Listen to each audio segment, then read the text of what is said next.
অনেক ধারা আছে যে ধারাগুলো হুবহু ভারত শাসন আইনের হুবহু কপি। তাহলে শুধুমাত্র একটা প্রিএমবেল দিয়ে তো আপনি আসলে মানুষের অধিকার নিশ্চিত করতে পারছেন না। পারলে তো আসলে এই 15 বছরের ফ্যাসিস্ট যে আমল, এইটা বিএনপিকে দেখতে হতো না। তার তো অসংখ্য নেতাকর্মী জেলে গিয়েছে।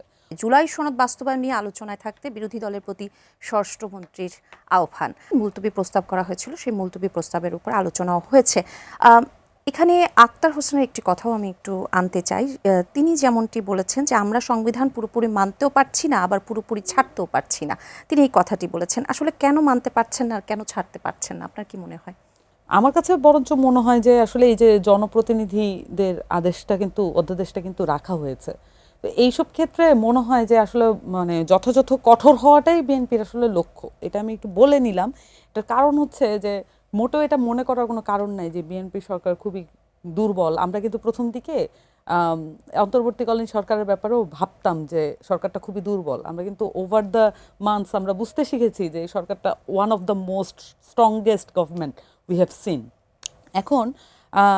এখন এসে ধরেন কেন সংবিধানের বিষয়টাই এমন যে এইটার যে পাওয়ার স্ট্রাকচার, এই পাওয়ার স্ট্রাকচারটা কিভাবে তৈরি করা হয়েছে?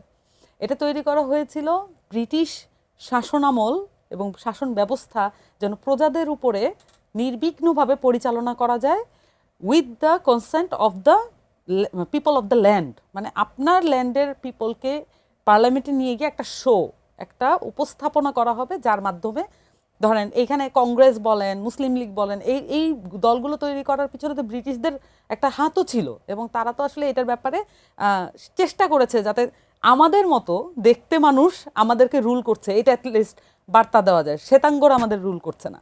যাই হোক, এখন এই যে ভারত শাসন আইন থেকেই তো আসলে ধাপে ধাপে আপনি এই সংবিধানে এসে উপস্থিত হয়েছেন, এবং এটার অনেক ক্লজ আছে এবং অনেক ধারা আছে যে ধারাগুলো হুবহু ভারত শাসন আইনের হুবহু কপি।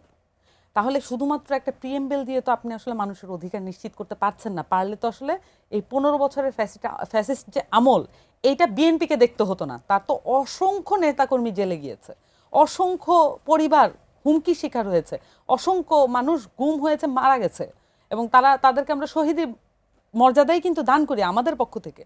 কিন্তু আমরা যখন দেখি যে আসলে এই সাংবিধানিক যে পাওয়ার স্ট্রাকচার, এটা হচ্ছে আপনি ওই যে জনগণকে বলা হয় যে প্রজাতন্ত্রের মালিক জনগণ, কিন্তু বিএনপির যে যারা পাওয়ারে যায়, এটা আওয়ামী লীগের কাছেও ছিল, এখন বিএনপির কাছেও যে সোর্স অফ পাওয়ার, এটা ফান্ডামেন্টাল ডিফারেন্স আছে। আমি জানি না এটা আসলে মানে বোধগম্য হচ্ছে কিনা, যে একটা হচ্ছে সোর্স আর একটা হচ্ছে ওনার, এই দুটার মধ্যে পার্থক্য আছে।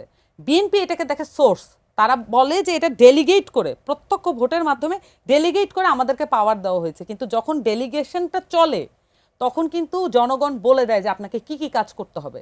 বাংলাদেশের মানুষ যখন বিএনপিকেও ভোট দেয় এইবার ত্রয়োদশ সংসদ নির্বাচনে, তখন কিন্তু তার মাথায় এটাই আছে যে বিএনপি সংস্কারগুলো করবে।